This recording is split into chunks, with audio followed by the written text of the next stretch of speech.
మీ ఎలాంటి వ్యాపార ప్రకటనలకైనా వెంటనే మా ఛానల్ సంప్రదించండి. ప్రస్తుతం మనతో పాటు ప్రముఖ ఆధ్యాత్మికవేత్త, జ్యోతిష పండితులు, లలితాదేవి ఉపాసకులు బ్రహ్మశ్రీ నానాజీ పట్నాయక్ గారు ఉన్నారు. గురుగారితో మాట్లాడదాం. నమస్కారం గురుగారు. శ్రీమాత్రే నమః. గురుగారు, ఏప్రిల్ మాసం విశేషంగా మిథున్ రాశి వాళ్ళకి ఎటువంటి పరిస్థితులు ఏర్పడబోతున్నాయి? వీళ్ళకి ఈ మాసం జరిగే మంచి చెడులు, లాభ నష్టాలు, ఎటువంటి జాగ్రత్తలు తీసుకోవాలి? పూర్తి విశ్లేషణ అందించండి. తప్పకుండా అండి. మిథునం వారికి ప్రస్తుతం లగ్నంలో అంటే రాశిలో గురువు ఉన్నాడు. దశమ స్థానంలో శని, ఆ శనితో పాటు 2వ తేదీ నుంచి కుజుడు చేరుతున్నాడు. ఆల్రెడీ శనితో పాటు రవి కూడా ఉన్నాడు. ఆ రవి ఏకాదశంలోకి 14వ తేదీకి వస్తూ ఏకాదశంలో శుక్రుడు ఉంటూ ఆ యొక్క శుక్రుడు 19వ తేదీకి 12లోకి వస్తున్నాడు. అలాగే 3లో కేతువు అండ్ చంద్రుడు మిథునం వారికి కన్యారాశి నుంచి ప్రారంభమై సింహరాశి వరకు ఈ యొక్క నెల రోజుల పాటు తిరుగుతాడు. అండ్ అదేవిధంగా భాగ్యస్థానంలో రాహు ఉన్నాడు. అండ్ బుధుడు కూడా చూసుకుంటే 11వ తేదీ నుంచి కుంభం నుంచి రాహుతో కలిసిన బుధుడు దశమంలోకి మారుతాడు. దీనివల్ల కలిగే ఫలితాలు, ఎటువంటి నిర్ణయాలు తీసుకోవాలి, ఎటువంటి జాగ్రత్తలుగా ఉండాలి అనేటువంటి అంశాలు ఏవైతే ఉన్నాయో చెప్తుంది నేనైనప్పటికీ చెప్పిస్తుంది సాక్షాత్ లలిత అమ్మవారిగా భావిస్తూ ఆ లలితాంబిక అమ్మవారి యొక్క అనుగ్రహం పరిపూర్ణంగా అందరికీ కలగాలని మనస్ఫూర్తి కోరుకుంటూ, ఇక్కడ గమనించుకున్నట్లయితే రాశిలో ఎప్పుడైతే గురువు ఉన్నాడో, ఇది గురువు యొక్క స్వరూపం మారిందని మనం చెప్పుకున్నాం. సాధారణంగానే ఈ లగ్నానికి బాధకుడు అండి గురువు. బాధకుడు లగ్నంలో ఉంటూ మరొక 2 గ్రహాల ఎనర్జీస్తో ఉన్నప్పుడు ఎలా ఉంటుందంటే, ఇక్కడ పాజిటివ్ ఉంటుంది, ఆ పాజిటివ్లోనే కొంత స్ట్రెస్ కూడా ఉంటుంది. ఏమిటి ఆ పాజిటివ్స్ అంటే, ఒకటి ఎప్పటి నుంచో ఉద్యోగం రావట్లేదు, ఉద్యోగంలో ఏంటో అంటే ఒక పర్మనెంట్ అవ్వట్లేదు, ఇస్తానని చెప్తున్నారు కానీ ఇవ్వట్లేదు, ఇంటర్వ్యూ చేశారు కానీ ముందుకు కదలట్లేదు అనుకునేవి మూమెంట్ అనేటువంటిది ఖచ్చితంగా ఉంటుంది. అదేవిధంగా సప్తమాధిపతి కూడా అవుతాడు కాబట్టి మిథునానికి గురువు, వివాహ విషయాలు కూడా అదే రేంజ్లో వస్తాయి. అంటే ఎట్లాగా వీళ్ళు ఇన్ని రోజులు వెతికింది దొరకదు, ఈసారి వాళ్ళంతటా వాళ్ళే వచ్చి వాళ్ళు ఒత్తిడి పెంచేస్తుంటారు. ఏమైంది, ఎప్పుడెప్పుడు ముహూర్తం, ఎప్పుడు చెప్పండి, మరి ఏదో ఒకటి అటు ఇటు ఏదో చెప్పండి అని. వీళ్ళకి అర్థం కాదు, ఇదేమిటి మనం ఇన్ని రోజులు ఎత్తుక్కుంటే మనకు దొరకలేదు, ఇప్పుడేమో వాళ్ళు వచ్చి మన మీద ప్రజలు చూపిస్తున్నారు. అంటే ఏంటి, వివాహము, ఉద్యోగము ఈ 2 విషయాల్లోని అవకాశాలు వస్తాయి, స్ట్రెస్ అలాగే ఉంటుంది. ఈ 4 గ్రహాల దగ్గర దీపారాధన చేయడము, మరియు గోవులకి క్యారెట్స్, బెల్లము, గోధుమ రవ్వ అండ్ అలాగే గ్రాసము, ఇంకా వీలైతే మన అరటికాయలు, పండు కంటే కూడా అరటికాయలు తినిపిస్తే చాలా మంచిది. అయితే వీళ్ళు ఎట్టి పరిస్థితుల్లో మంగళవారము, ఆదివారము అగ్రిమెంట్స్ రాసుకోవడం కానీ, కమ్యూనికేషన్స్ చేసే విషయాల్లో కానీ చాలా జాగ్రత్తగా ఉండాలి. స్త్రీల విషయంలో ఏమైనా జాగ్రత్త పడాల్సిన అవసరం ఉందా? ఏమైనా కాంట్రవర్సీలు ఎరికిన అవకాశాలు అనిపిస్తుంది? స్త్రీల విషయంలో పెద్దగా ఏం కనిపించట్లేదండి. కాకపోతే వివాహ జీవితం విషయంలో మనకి 19వ తేదీ వరకు కొంచెం జాగ్రత్తగా ఉండాలి. ఎందుకంటే శుక్రుడు ఏకాదశంలో ఉంటున్నాడుగా. ఏకాదశ శుక్రుడు ఎప్పుడు మంచివాడు కాదు. ఏ ప్లానెట్ అయినా మీకు ఏకాదశంలో యోగిస్తారు, శుక్రుడు యోగించడు. ఎందుకు యోగించడు అంటే 12వ భావానికి వ్యయభావం అది. ఇప్పుడు శుక్రుడు అంటే సెక్స్కి కారకుడు అండి, సుఖానికి కారకుడు, నిద్రకు కారకుడు. నిద్ర అనేది పడుకొని నిద్రపోతాం.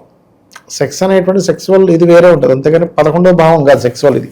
అంటే దాని కారకత్వాన్ని అది కోల్పోవడం 11లోకి వెళ్ళడం అంటే. అందుకని ఈ శుక్రుడు 11లో ఉన్నంత కాలము వివాహ జీవితం విషయంలో కొంత ఇబ్బందిస్తాడు. కానీ 19వ తేదీ నుంచి ఎప్పుడైతే 12లోకి వస్తాడో అక్కడి నుంచి గతంలో ఏర్పడినవి ఇంకా క్లియర్ చేస్తాడు చెప్పాలంటే.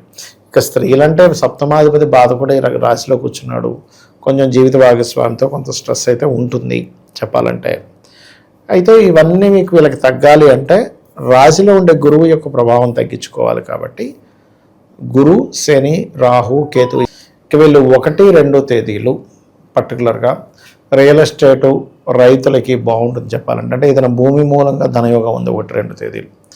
అదేవిధంగా 5, 6, 7 తేదీలు పర్టికులర్గా అప్పులు ఇవ్వడం కానీ తీసుకోవడం కానీ అస్సలు చేయకూడదు. 5, 6, 7 తేదీలు.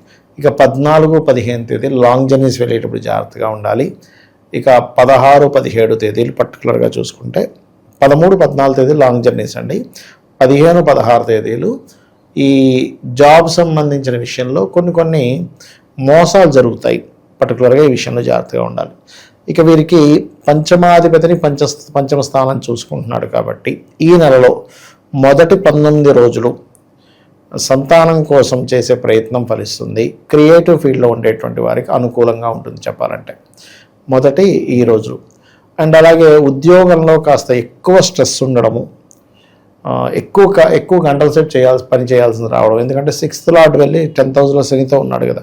డైలీ లైఫ్లో ఎలా ఉంటుందంటే వీళ్ళకి ఉద్యోగంకి వెళ్ళాము, ఆయన ఏం చెప్తాడంటే బాబు నువ్వు 9కి వస్తున్నావు, 8కి వచ్చే రేపటి నుంచి అంటాడు. 8కి వెళ్తే పోనీ 5 గంటలకు బయటకు వచ్చేస్తాం, 6 బదులు అనుకుంటే అలాగా 9 వరకు చేయాల్సి వస్తుంది. లాంగ్ టర్మ్గా ఎక్కువసేపు ఉద్యోగం చేయాల్సిన పరిస్థితి రావడం, ఉద్యోగంలో స్ట్రెస్ ఉండడం, కొలీగ్స్తో కొన్ని ఘర్షణలు ఇవన్నీ కూడా ఏర్పడతాయి. అయితే ఏకాదశంలో ఉండేటువంటి రవి 14వ తేదీ నుంచి కొంచెం పార్ట్నర్స్ లేకపోతే వివాహం విషయంలో కొంత పాజిటివ్ కూడా తయారవుతుంది చెప్పాలంటే. ఎందుకంటే 14వ తేదీ నుంచి రవి లాభంలోకి వస్తున్నాడుగా, 3వ అధిపతి అంటే ప్రయత్నకారకుడు లాభంలోకి వస్తున్నాడు కాబట్టి. అలాగే 19వ తేదీ నుంచి వీళ్ళు విదేశాలకు వెళ్ళి అక్కడ ఏదైనా ఉన్నత విద్యల కోసం చేసే ప్రయత్నం ఖచ్చితంగా ఫలిస్తుంది. కొంతమంది అనుకుని ఉంటారు ఎంఎస్ చేయాలి అక్కడికి వెళ్ళి అట్లా. ఇది 19వ తేదీ నుంచి బాగుంది. ఎందుకంటే 19వ తేదీ నుంచి శుక్రుడు తన ఓన్ హౌస్లోకి వస్తున్నాడు. ఎప్పుడైతే తన స్వక్షేత్రంలోకి వస్తున్నాడో శుక్రుడు, ఇది ఖచ్చితంగా విదేశాలకు వెళ్ళడానికి, అక్కడ ఏదైనా ఉద్యోగం కానివ్వండి లేకపోతే హైయర్ ఎడ్యుకేషన్ చేస్తూ ఉద్యోగం చేస్తారు, అటువంటి వాటికి కంప్లీట్గా బాగుంది చెప్పాలంటే. ఇక ఇప్పుడు కొంచెం రైతులు కొంత జాగ్రత్తగా ఉండాలి. ఎందుకంటే 4వ అధిపతి నీచంలో ఉన్నాడు. భూమి కొనుగోలు చేసేవారు, ఈ భూములకు సంబంధించిన విషయంలోని, విద్యా సంబంధించిన విషయంలో విద్యార్థులకు కొంత స్ట్రెస్ అయితే ఉంటుంది ప్రజెంట్ ఉన్న కండిషన్లో. ఎందుకంటే ఈ 4వ స్థానాధిపతి, విద్యకారకుడైన స్థానాధిపతి ఎవరైతే బుధుడు ఉన్నాడో 11వ తేదీ నుంచి నీచంలోకి వెళ్తున్నాడు. కాబట్టి 11వ తేదీ నుంచి నెలాఖరి వరకు విద్యా విషయాల్లో విద్యార్థులు కొంత ఇబ్బంది పడతారు అనేటువంటి చాలా స్పష్టంగా చూపిస్తుంది. వీళ్ళు విద్యార్థులనే కాకుండా కామన్గా ఈ మిథున లగ్నం వారు ఏదైనా ఒక షాపు ఆఫీసు పెడదాం అనుకుంటున్నారు, పెట్టుకుంటే 11వ తేదీ లోపల, లేకపోతే నెలాఖరు దాటిన తర్వాత పెట్టుకోవడం మంచిది. స్టాక్ మార్కెట్లు, రియల్ ఎస్టేట్లోను వీళ్ళు పెట్టుబడులు ఇన్వెస్ట్ చేయడానికి ఇది సరైన సమయం అంటారు? ఇప్పుడు స్టాక్ మార్కెట్ ఈ ఒక్క రాశి వారికని కాదండి, స్టాక్ మార్కెట్ ఏ రేంజ్లో క్రాష్ అవుతుందో మీరు అసలు ఎవరు ఊహించలేరు. యుద్ధం వల్ల కూడా చాలా విపరీతంగా క్రాష్ అవుతుంది. ఎందుకంటే ఈసారి 3 రాశులు మారుతుంది గురువు మళ్ళీ అగైన్. మనకు లాస్ట్ ఇయర్ ఎలా మారిందో అలాగా. అది కాదు మిథున రాశిలో ఉండగా గురువు మనకి కొత్త సంవత్సరం వస్తుంది, గురువు రాజు అవుతున్నాడు. అసలు ఎవరు ఊహించలేరు ఆ స్థాయిలో స్టాక్ మార్కెట్లు క్రాష్ అవుతుంటాయి. ఇవాళ ఉన్న రేటు రేపు ఉండదు, రేపు ఉన్న రేటు ఎల్లుండి ఉండదు, అలా ఉంటుంది. కాబట్టి వీలైనంత మట్టుకు చాలా జాగ్రత్తగా తగ్గినప్పుడు కొని, పెరిగినప్పుడు అమ్ముకునే లాజిక్స్ తెలిసిన వాళ్ళు ఎంటర్ అవ్వాలి. కానీ అందరూ ఎంటర్ అయితే మాత్రం ఇక్కడ గందరగోళం కూడా అయిపోద్ది. ఓవరాల్ ఈ రాశి వాళ్ళకి ఎటువంటి పరిణామాలు ఎదురవుతాయో మంచి విశ్లేషణ అందించారు. ధన్యవాదాలు. శ్రీమాత్రే నమః.